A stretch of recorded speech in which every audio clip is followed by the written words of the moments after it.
I flew across an entire continent to close a historic deal and got fired mid-air. Thomas Mitchell felt his heart race as he stared at his phone screen. The message was there, clear as day. Your termination has been approved by the board, effective immediately. Do not return to the company. His hands trembled as he reread the words, trying to process what had just happened. The plane cut through the clouds at 40,000 feet, carrying him from Chicago to Denver, where in less than 2 hours, he was supposed to close the biggest deal in the history of Mitchell Construction. 3 years of negotiations, dozens of trips, millions of dollars at stake. And now this. This has to be a mistake, he muttered to himself, his fingers flying across the phone's keyboard.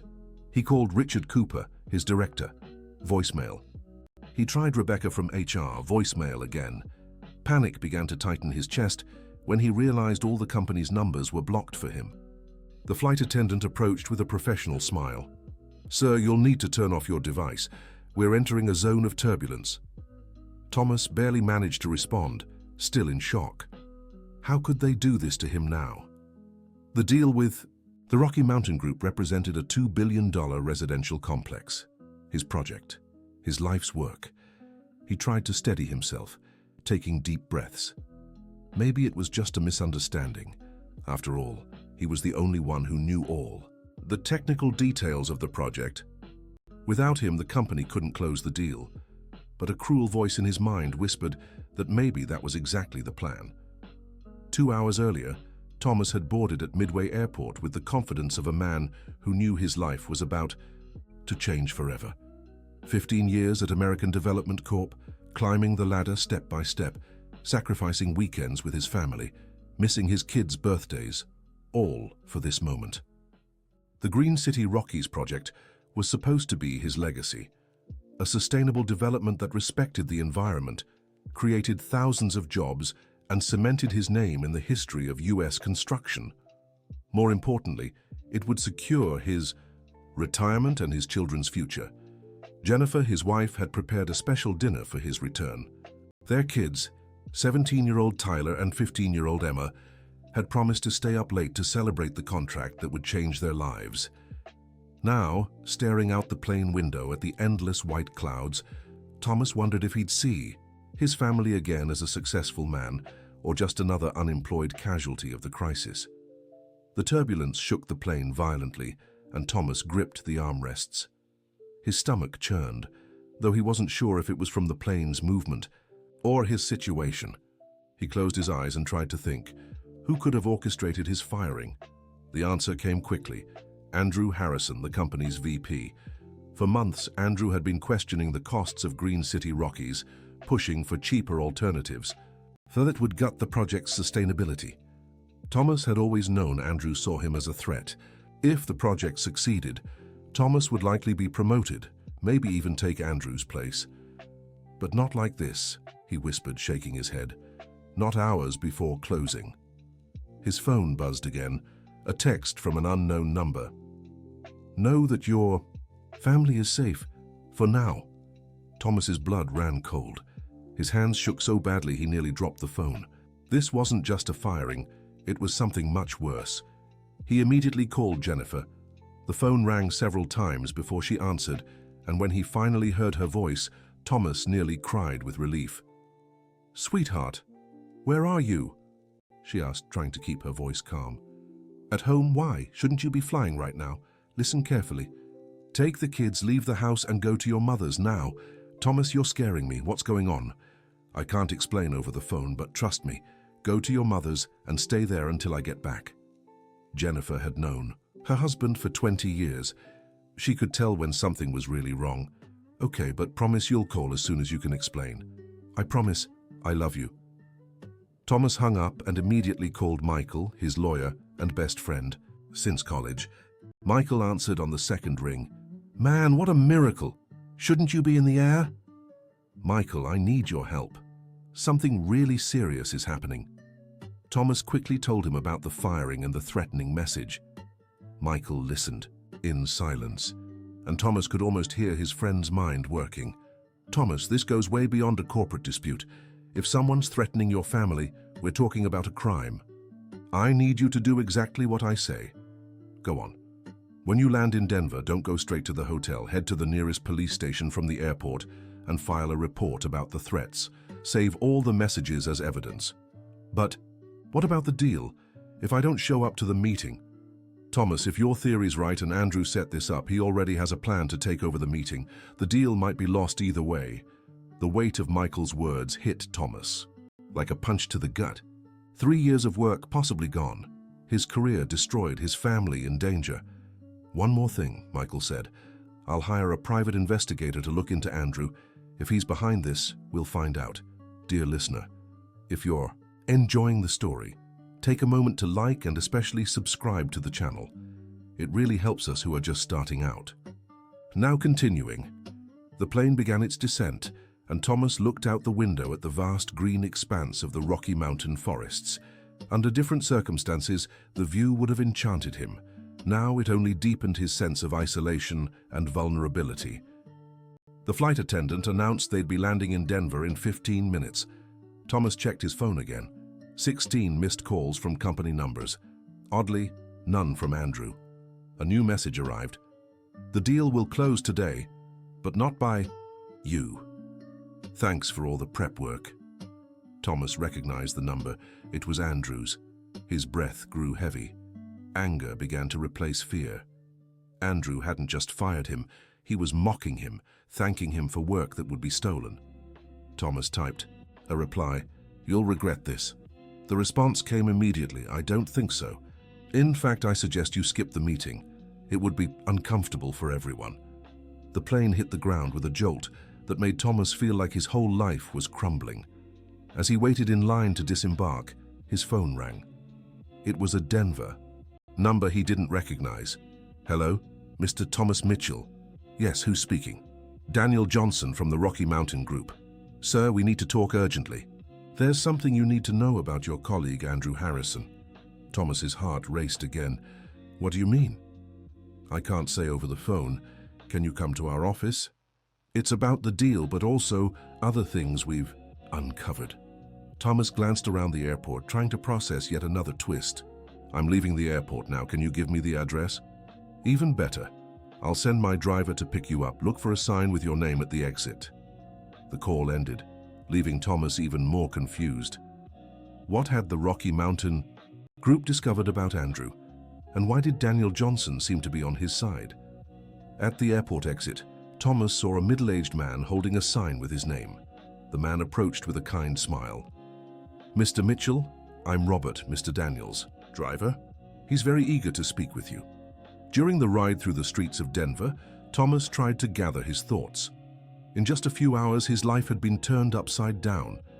He was unemployed, possibly in danger, and now on his way to a mysterious meeting with the client he was supposed to impress.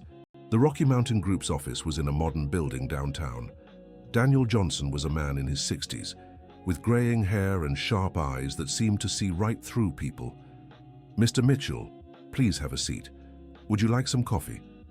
"Mr. Johnson, with all due respect, I need to understand what's going on. Just a few hours ago, I was fired from my company via text message while flying here to close our deal." Daniel sighed deeply. "That's exactly why we needed to talk. You see, Mr. Mitchell, we investigate all our partners before finalizing major agreements. It's company policy." Thomas nodded, though he didn't see where this was going. "During our investigation into American Development Corp., we uncovered some concerning irregularities, specifically related to Mr. Andrew Harrison." "What kind of irregularities?" Daniel opened a folder and showed him several documents. Apparently, Mr. Harrison has ties to shell companies that inflate construction material costs. In other words, he drives up project expenses and pockets the difference through fake businesses. Thomas felt as if the ground were disappearing beneath his feet. "And you think I'm involved in this?" "On the contrary. Our investigation showed you've always questioned high costs and sought more affordable alternatives. In fact, we believe you may have stumbled upon something that made you a liability." "That's why he fired me," Thomas murmured.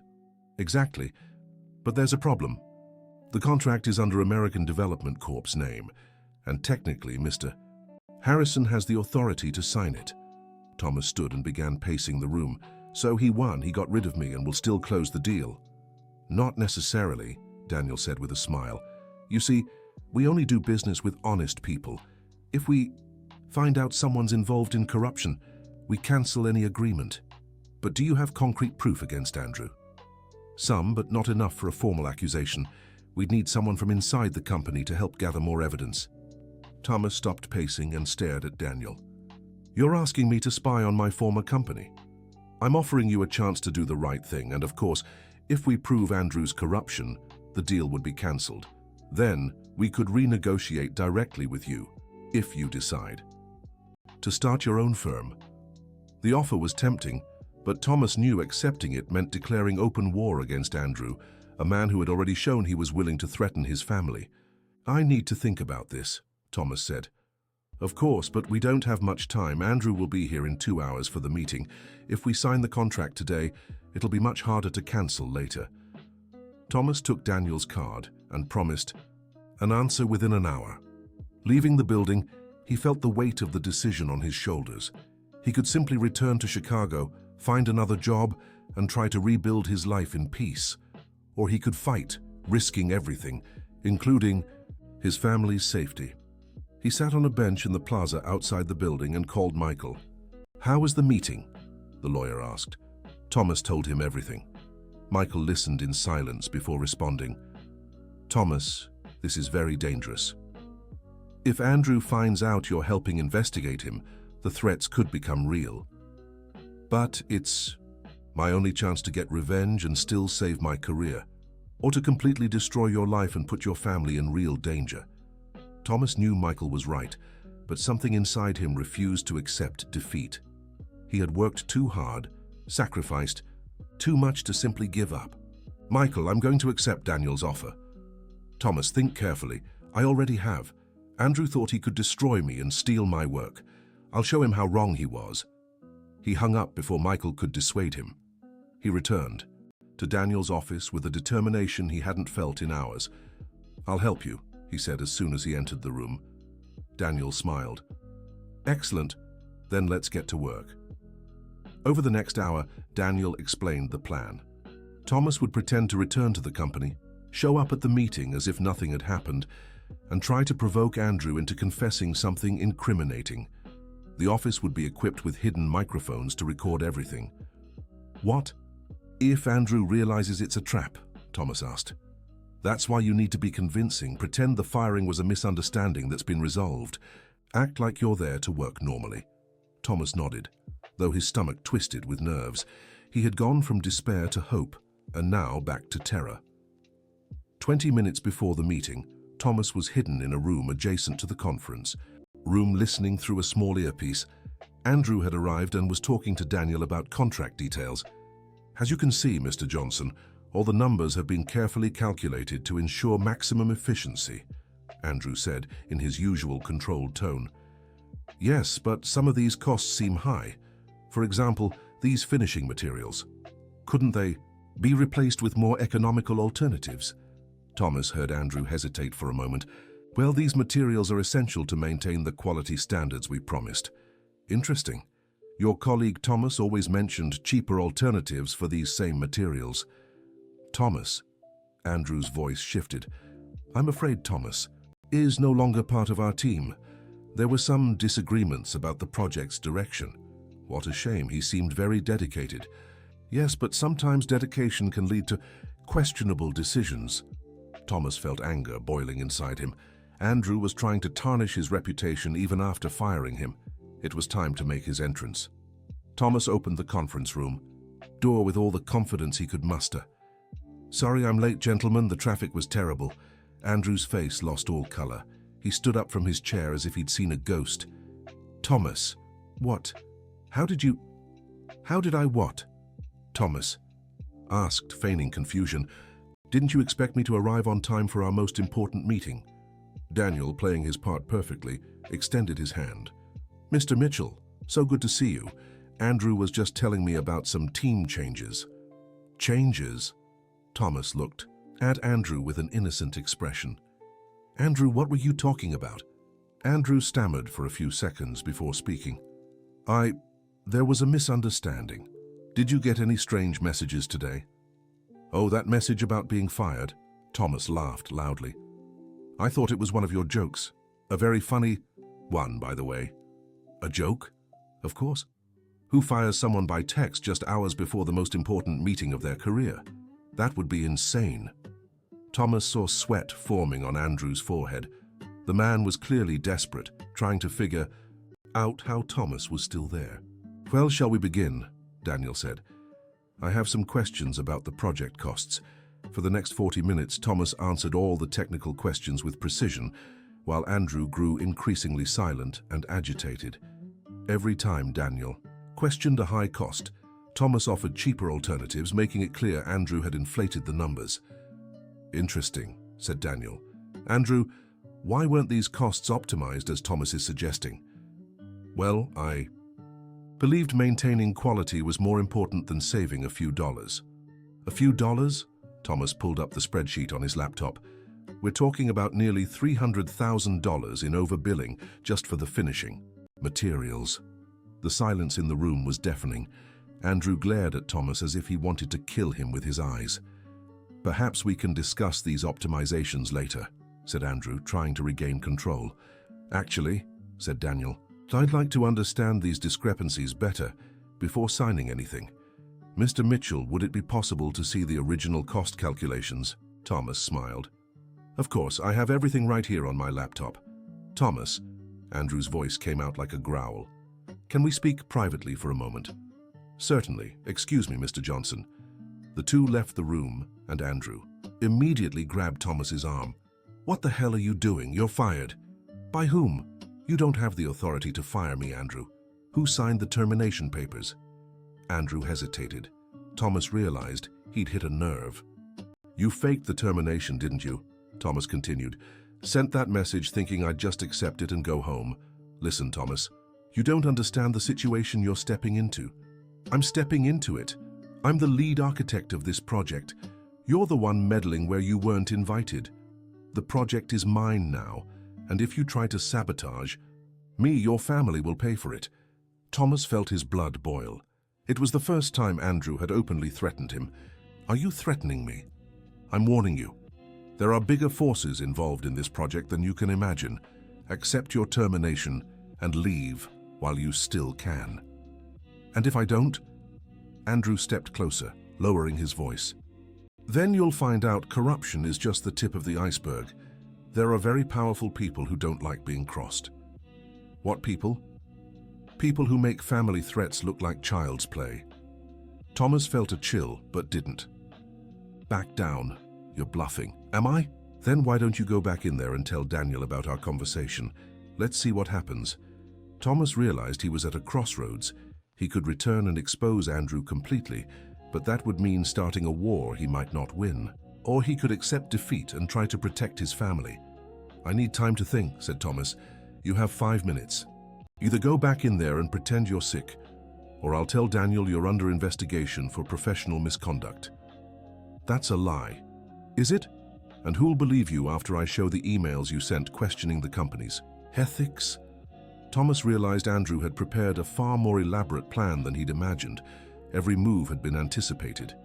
He returned to the conference room, his mind racing. Daniel looked at him expectantly. Everything all right, Thomas? Actually, Thomas felt the words escape against his will. I'm feeling a bit unwell. Maybe we should postpone the meeting. Are you sure? These seemed like important cost questions. Thomas glanced at Andrew, who watched him with a triumphant smile. Perhaps they were just misunderstandings. Andrew's right about maintaining quality standards. Daniel seemed surprised by Thomas's sudden change in attitude. Well, if you're sure, I am. Andrew can proceed with the negotiation. I trust his judgment completely. Andrew stood up with renewed confidence. Excellent. Then we can sign the contract today. Thomas left the room feeling defeated. In the hallway, he checked his phone and saw a message from Jennifer. We're at Mum's house. The kids are scared. When are you going to explain what's happening? He didn't know how to respond. How could he explain that he had failed to protect them, that his career was ruined, and he might never get a decent job in the field again? He left the building and wandered the streets of Denver without direction. The city buzzed with activity, people coming and going from their jobs, living normal lives. Thomas envied every single one of them. His phone rang. It was Michael. "How did the meeting go?" "Disastrous. Andrew completely outmaneuvered me." "What happened?" Thomas told him about the threats and how he'd been forced to back down. "Thomas, you made the right choice. Protecting your family is more important than any career. But now I'm unemployed, possibly blacklisted in the industry, and Andrew is about to close the billion-dollar deal that should have been mine. Listen, I have news about the investigation I asked for. The detective found some interesting things about Andrew." "What things?" "He has ties to a rival construction company. Apparently, there's suspicion he's leaking confidential information for money." Thomas stopped walking. "That means maybe the firing wasn't just to steal your project. Maybe he wants to sabotage it." "Why would he sabotage a $2 billion project?" "Because maybe the rival company offered something better to sink this deal and take the project for themselves." Thomas's mind raced. If Michael was right, Andrew didn't just want to steal his work. He wanted to destroy it to hand it to another client. "Michael, I need to get back to that meeting." "Thomas, no, it's too dangerous." "If Andrew is sabotaging the project, Daniel needs to know, and I might be the only one who can prove it." He hung up and ran back to the building. On the way, he called Daniel. "Mr. Johnson, I need to speak with you urgently. It's about Andrew." "Thomas, I thought you'd left. Andrew said you were very sick." "That's a lie. He threatened me to force me out of the meeting. But now I've found something you need to know." "Sarge, where are you?" "In the elevator. I'll be there in 2 minutes." Thomas entered the room where Daniel waited alone. "Where's Andrew?" "He went to the restroom. Said he'd be back to sign the contract." "Thomas, what's going on?" Thomas took a deep breath. "Mr. Johnson, I believe Andrew is working for a rival company. He doesn't want to close this deal. He wants to sabotage it." "That's a very serious accusation." "I know, but it would explain why he fired me today of all days. He needed me out of the way so he could ruin the negotiation without interference." Daniel leaned back in his chair, processing the information. "If that's true, how can we prove it?" "Simple. Pretend you'll sign the contract, but include a clause he doesn't know about, something clearly advantageous for you and disadvantageous for us. If he accepts without question, it's because he doesn't really care about American Development Corp's interests. And if he questions it, then we'll know he's honest and I'll be completely wrong." Daniel nodded. "Worth a try." When Andrew returned, he found the two of them chatting animatedly about technical details of the project. "Ready to sign?" Andrew asked eagerly. "Almost," said Daniel. "We just need to settle a few final details. For example, we've included a clause where you assume full responsibility for any environmental damage, even if caused by third parties." Thomas observed Andrew's reaction carefully. Any experienced lawyer or executive would question such an unfavorable clause. "Perfectly acceptable," Andrew said immediately. "Can we sign now?" Thomas and Daniel exchanged glances. It was an absurd clause no serious business person would accept. "Are you sure?" Daniel pressed. "That's a huge responsibility to take on." "We trust our environmental standards," Andrew said, already pulling a pen from his pocket. "Actually," Daniel said, "I'd like to make one more change. The delivery deadline will be reduced from 24 to 18 months, but the penalty for delay will be $1 million per month." Again, a clause no builder would accept. The timeline was impossible, and the penalty was outrageous. "No problem," Andrew said. "We're very efficient." Thomas felt a mix of relief and horror. Andrew was clearly sabotaging the project, but it meant the threats against his family were real. Daniel closed the contract folder. "You know, Andrew, I've changed my mind. I won't sign today." "What? Why?" "Because no serious business person would accept the terms I just proposed. Either you're incompetent or you're deliberately trying to harm your own company." Andrew's expression shifted completely. The mask of professionalism fell, revealing pure anger. "You don't know who you're dealing with," he hissed. "Actually," Thomas said, "now we know exactly who we're dealing with." Andrew glanced around the room and seemed to realize he was cornered. "This isn't over," he said, gathering his documents. You'll regret this."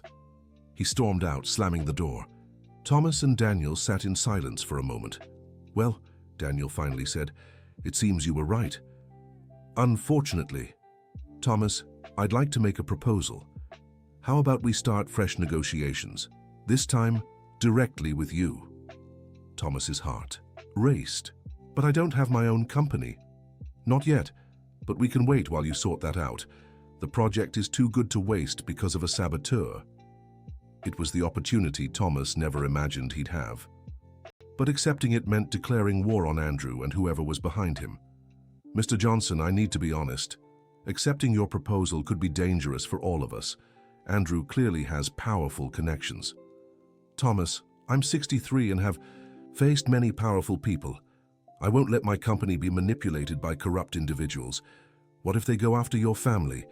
Then they'll learn an old Rocky Mountain man can be far more dangerous than they imagine." Thomas smiled for the first time in hours. He'd found an unlikely ally, but he needed to ensure his family's safety first. "I accept your proposal, but on one condition. I need time to secure my family's safety before making our agreement public." "How long?" "A week." "Deal."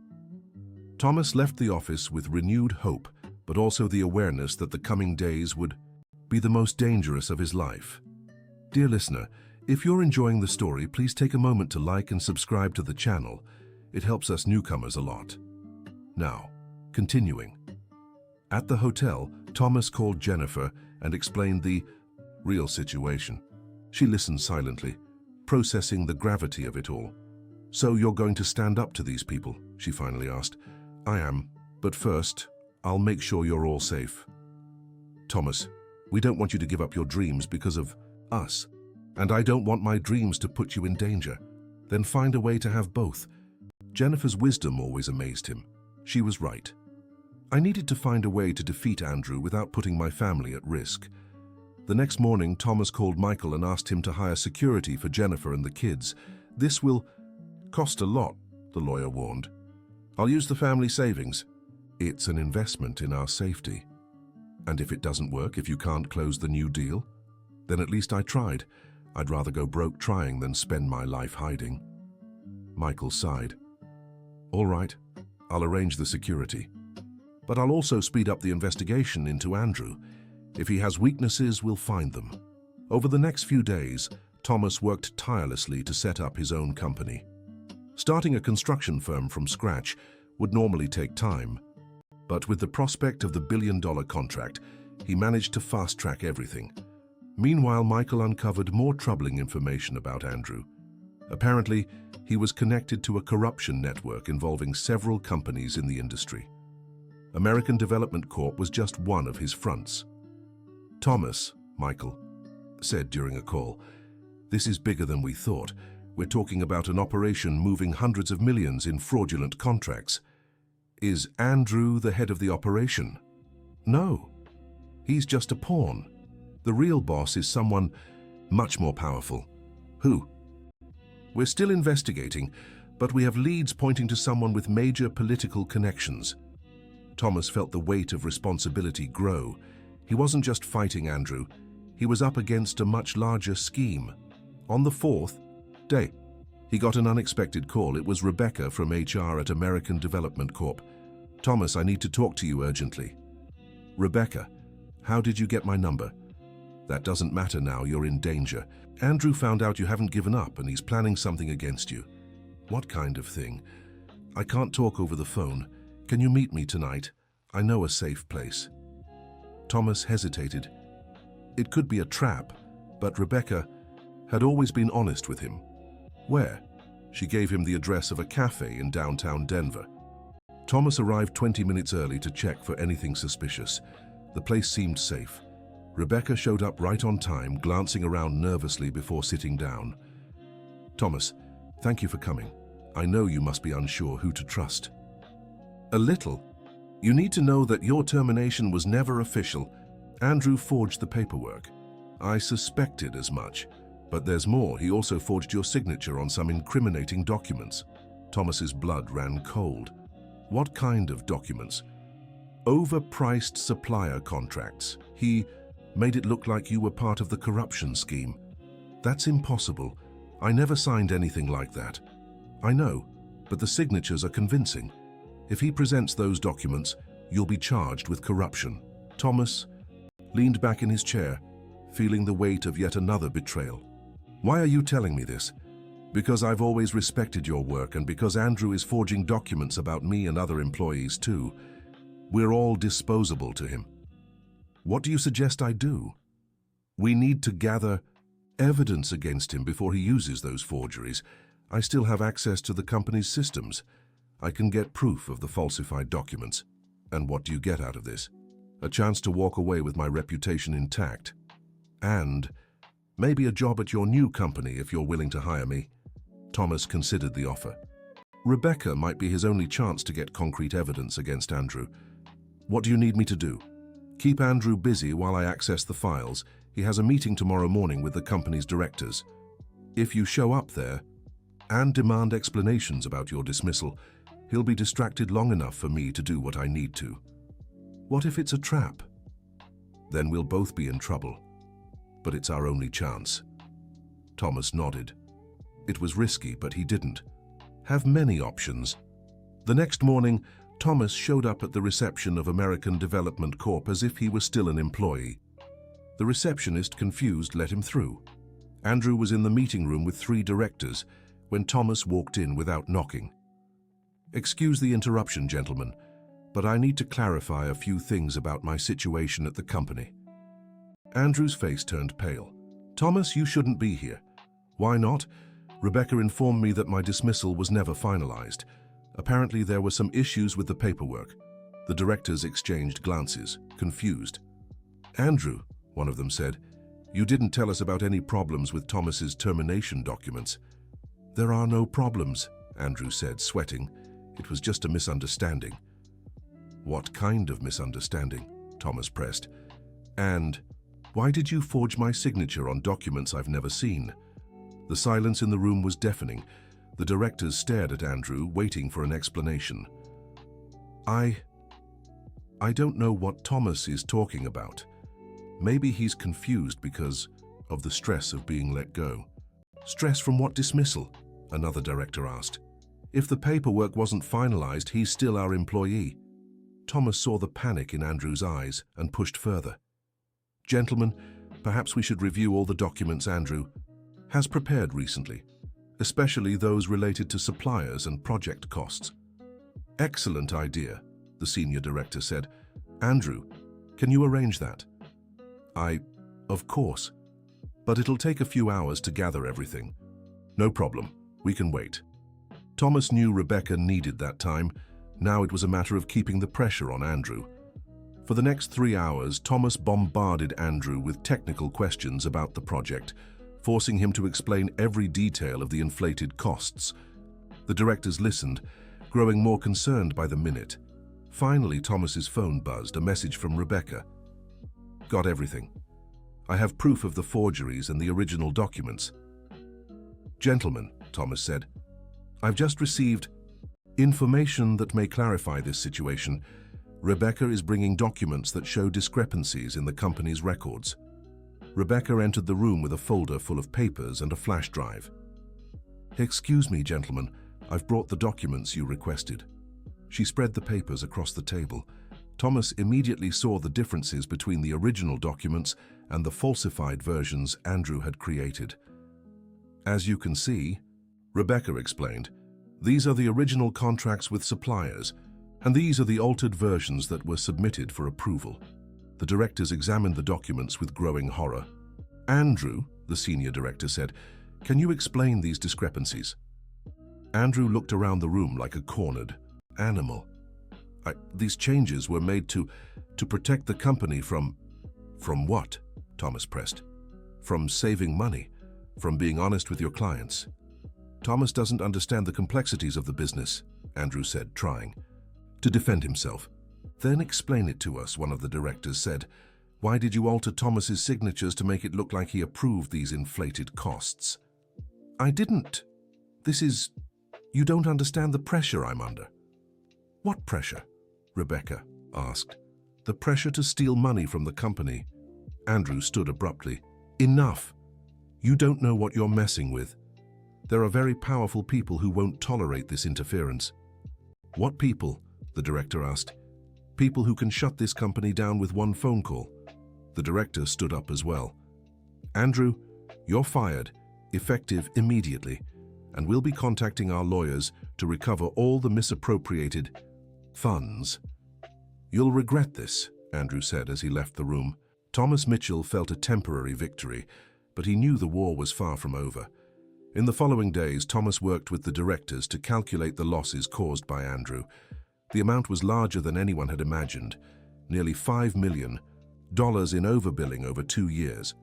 More importantly, Thomas secured his reinstatement at the company and approval to finalize the deal with the Rocky Mountain Group using the actual costs, not the inflated ones.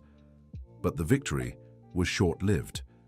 A week later, Thomas received a call from Michael that left him terrified. Thomas, we have a problem. Andrew filed a criminal complaint against you, claiming you falsified documents to frame him. That's ridiculous. We have proof that he's the one who falsified everything. I know, but he has a very expensive lawyer arguing that you planted evidence. Worse, he has witnesses who'll swear they saw you altering documents. False witnesses. Of course, but proving that will be complicated. And there's another problem. The police investigation into corruption in the construction industry is expanding. Your name appeared in some documents, and now you're considered a person of interest. Thomas felt the world spinning around him. Does that mean I could be arrested?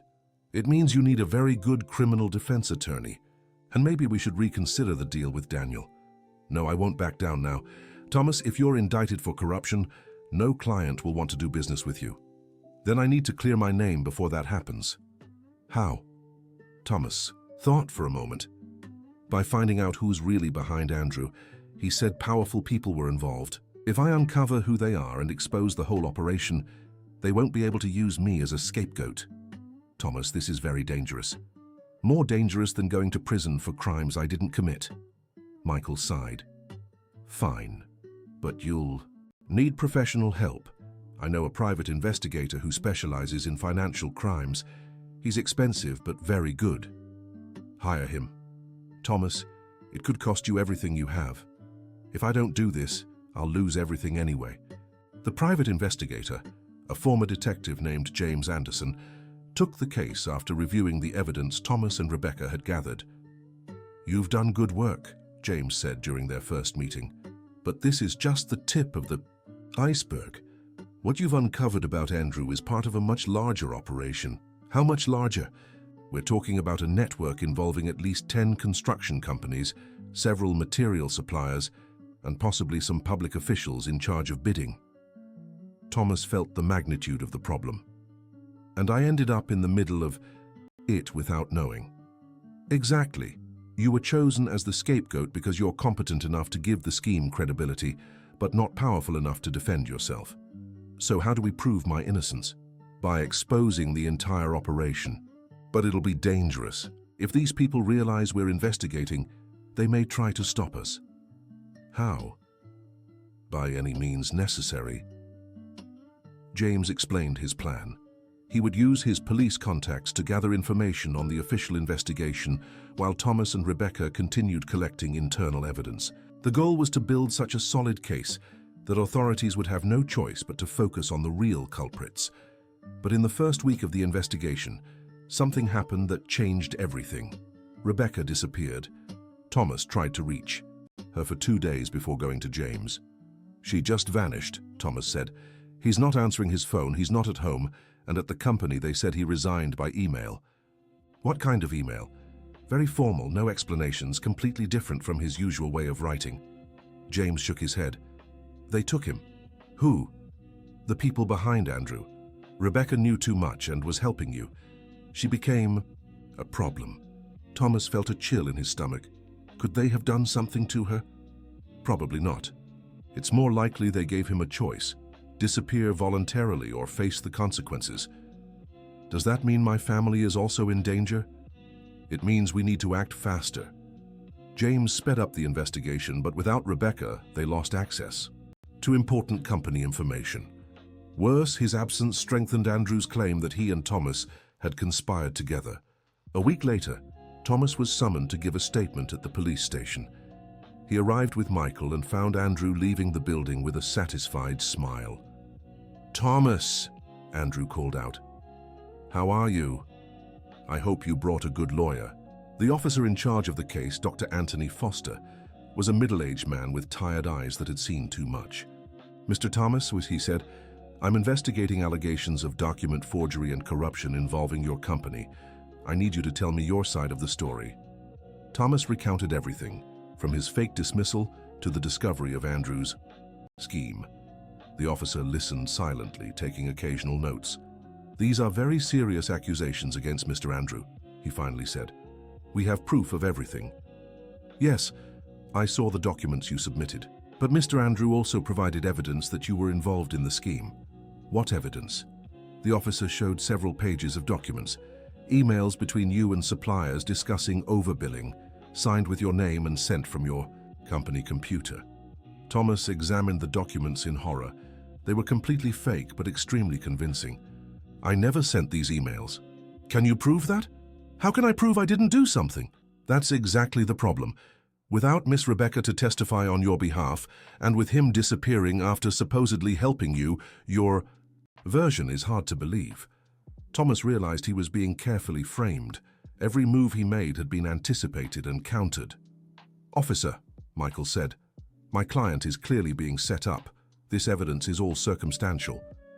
"Maybe, Doctor, but there are too many coincidences. Mr. Thomas has motive, opportunity, and now evidence pointing to his involvement." Thomas left the station feeling defeated. He was being accused of crimes he didn't commit, based on fake evidence so well crafted. It would be nearly impossible to disprove. "Michael," he said in the car, "I think I'll have to turn myself in." "What? Thomas, don't think like that. Look at the situation. They have fake documents, bought witnesses, and Rebecca is gone. How do I prove my innocence? James is still investigating. He might find something. And if he doesn't, I go to prison, my family is left with no money, and I'll still owe you both a huge debt. Thomas, you can't give up now." "Why not? Maybe if I plead guilty and cooperate, I'll get a lighter sentence. And admit to crimes you didn't commit. If it protects my family, yes." Michael stopped the car. "Thomas, look at me, you're innocent. If you plead guilty, not only will you go to prison, but you'll let the real culprits get away. So what?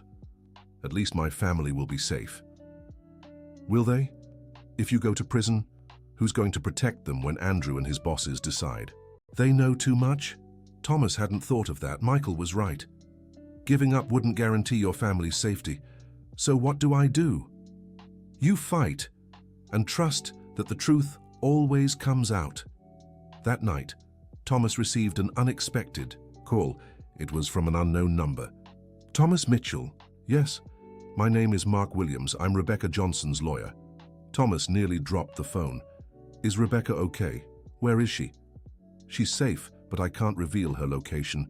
She asked me to contact you." "What does she want?" "She wants to help you, but she needs guarantees she'll be protected if she testifies." "What kind of guarantees?" "Police protection and an immunity deal. She has information that could dismantle the entire corruption network, but she'll only speak if she's sure she won't be targeted." Thomas felt a spark of hope. "Does she have concrete evidence?" "Yes. Before she disappeared, she copied files showing the full extent of the operation. Names, amounts, bank accounts, everything." "Why didn't she take this to the police before?" "Because she found out some officers are also involved in the scheme." Thomas shuddered. If even the police were compromised, who could he trust? "What's her proposal?" "That you find a trustworthy prosecutor, someone outside the network's influence, someone who can offer real protection in exchange for her testimony." "Do you know anyone?" "We're looking, but it has to be someone with enough power to stand up to influential people." "How much time do we have?" "Not much. They're actively searching for Rebecca. If they find her before she testifies, the evidence could disappear forever." Thomas spent the night awake, weighing his options. He needed to find someone powerful and honest enough to take on a corruption network that seemed to have tentacles in multiple levels of government. The next morning he had an idea. He called Daniel Johnson. "Mr. Johnson, I need your help." Not for business, but for something far more important. Go on? Thomas explained the situation. Daniel listened in silence. Thomas, I know someone who can help. My brother-in-law is a federal prosecutor in Washington, D.C., a man of integrity, specializing in corruption cases with the authority to provide real protection. Would he take the case? If the evidence is solid, yes. Dr. Patrick Johnson doesn't tolerate corruption, no matter who's involved. Can you arrange a meeting? I'll call him now. 2 hours later, Daniel called back. Patrick agreed to meet with you, but it has to be discreet. They suspect the network has informants in multiple agencies. Where and when? Tomorrow in Washington, D.C., at his private office, not the prosecutor's office. Thomas immediately called Rebecca's lawyer. I found a federal prosecutor willing to hear Rebecca out. Is she ready to testify? If he guarantees full protection, yes. How do we proceed? She'll record a video testimony with all the evidence. If anything happens to her, the video will be released to the press and prosecutors in multiple states. What if the prosecutor wants to speak with her in person? Then we'll reassess. For now, the video will have to suffice. The next day, Thomas flew to Washington, D.C. with Michael. Dr. Patrick Johnson's office was in an unassuming building downtown. Dr. Patrick, a man in his 50s, had a presence that inspired confidence. He listened to Thomas's story with growing interest. Mr. Mitchell, if even half of what you're telling me is true, we're looking at one of the largest corruption operations I've ever investigated. We have evidence for everything, but I need the witness. Documents can be disputed, but first-hand testimony from someone inside the operation is much harder to refute. Rebecca recorded a video testimony. That's not enough. I need to ask questions, clarify details. She'll have to come in person.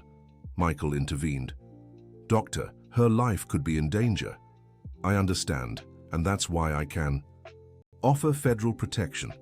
But without in-person testimony, I can't build a strong case. Thomas called Rebecca's lawyer and explained the situation.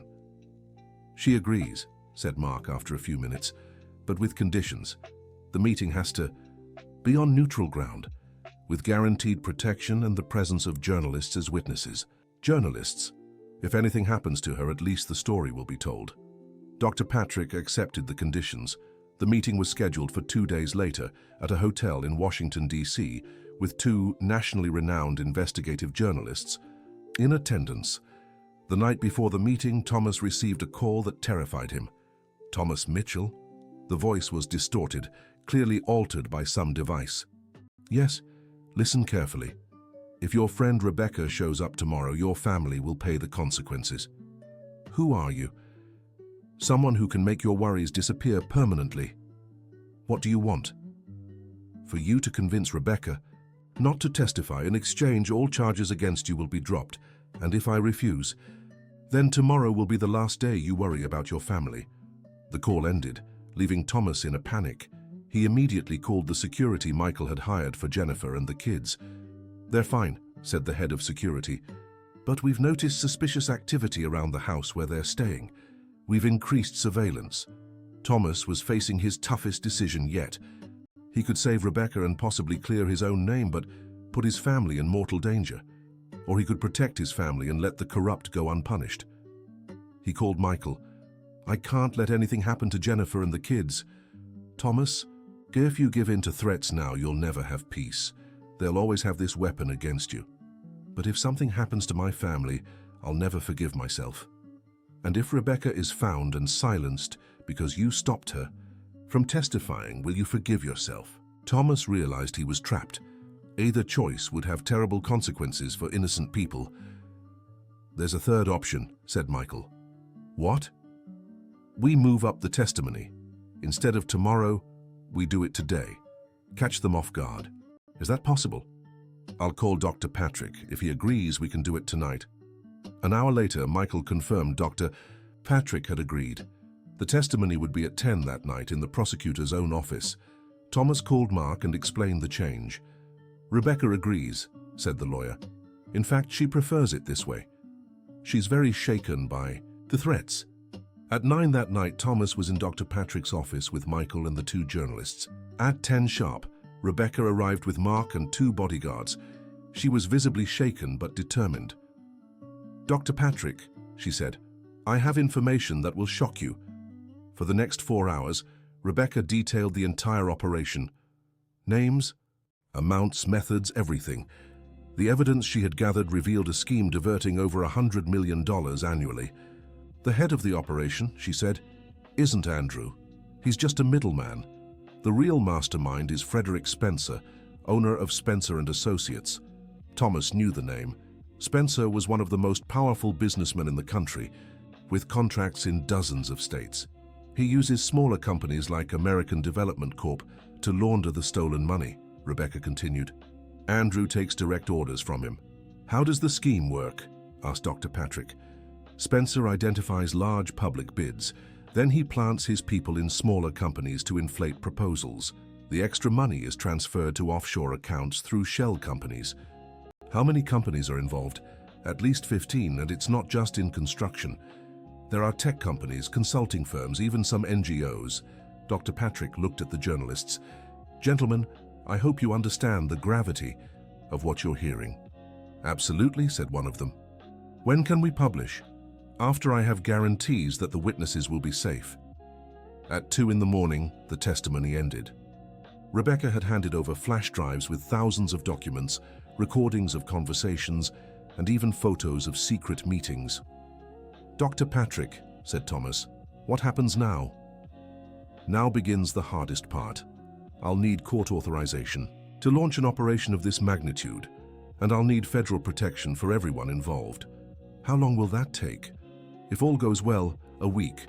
If we face resistance, it could take months. And if Spencer finds out what's happening, then all of you will be in very real danger."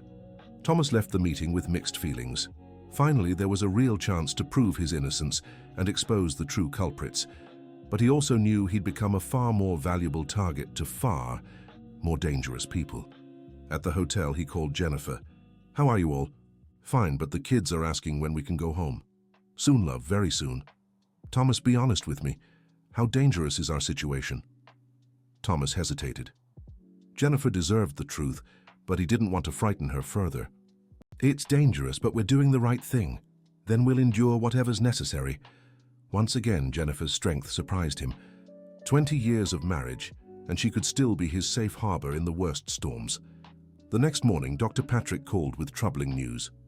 "Thomas, Andrew has disappeared. He left his house last night, and no one knows where he is. Do you think he fled? Or was eliminated for knowing too much? Either way, it complicates our investigation." "How?" "Andrew was our bridge to Spencer. Without him, proving the direct connection will be harder." "But we have Rebecca's testimony." "Yes, but defense attorneys could argue she's lying to protect herself. We need more evidence." "What kind of evidence?" "Ideally, someone from inside Spencer's organization willing to cooperate, or bank records of the transfers." "And how do we get that?" "Leave it to me. I have some contacts who might help." Over the following days, Thomas stayed in Washington, D.C., waiting for developments. Dr. Patrick worked tirelessly to secure court authorizations and build a solid case. On the 4th day, there was an unexpected turn. "Thomas," Dr. Patrick said over the phone, "I need you to come to my office immediately." "Did something happen?" "Someone has come forward wanting to make a deal." Thomas rushed to the office and found Dr. Patrick speaking with a middle-aged man who looked extremely nervous. "Thomas, this is Charles Miller, an accountant at Spencer and Associates." Charles looked at Thomas with a mix of fear and remorse. "Mr. Thomas, I need to apologize. I was responsible for preparing the false documents that framed you." Thomas felt anger rising, but controlled himself. "Why?" "Because Frederick Spencer threatened my family. He said if I didn't help eliminate you as a threat, my wife and children would suffer the consequences." "And now?" "Now I've learned he had Andrew killed to cover his tracks. If he'd kill a company vice president, what wouldn't he do to a mere accountant?" Dr. Patrick intervened. "Charles is willing to testify against Spencer in exchange for federal protection and a reduced sentence. What information does he have?" "Everything. Bank accounts, transfers, communications with politicians. Charles handled all the financial aspects of the operation." Thomas looked at Charles. "Do you know you almost destroyed my life?" "I do. and I'll do everything in my power to make it right. How can I trust you? Because we're on the same side now. Spencer wants to eliminate all of us. Dr. Patrick explained that with Charles's testimony, along with Rebecca's and the documented evidence, they had a very strong case. When can we start the arrests? Thomas asked. Tomorrow morning. I already have the signed warrants. And Frederick Spencer? He'll be the first one arrested. That night, Thomas barely slept. After weeks of nightmares, there was finally a real chance for justice. The next morning, Dr. Patrick coordinated an operation that arrested 17 people across 6 different states. Frederick Spencer was taken into custody at his mansion in Chicago while trying to board a private jet. The news dominated national headlines. Major corruption scheme in construction industry dismantled was the front page story. Thomas watched the coverage from his hotel in Washington, D.C., feeling a mix of relief and exhaustion. His life had been turned upside down, but the truth had finally prevailed. Dr. Patrick called at noon. Thomas, all charges against you have been dropped. You're officially free. What about my family? Protection will continue for a few more weeks until we're sure everyone involved has been arrested. But the main danger has passed. Doctor, I don't know how to thank you. By doing something good with this second chance you've been given.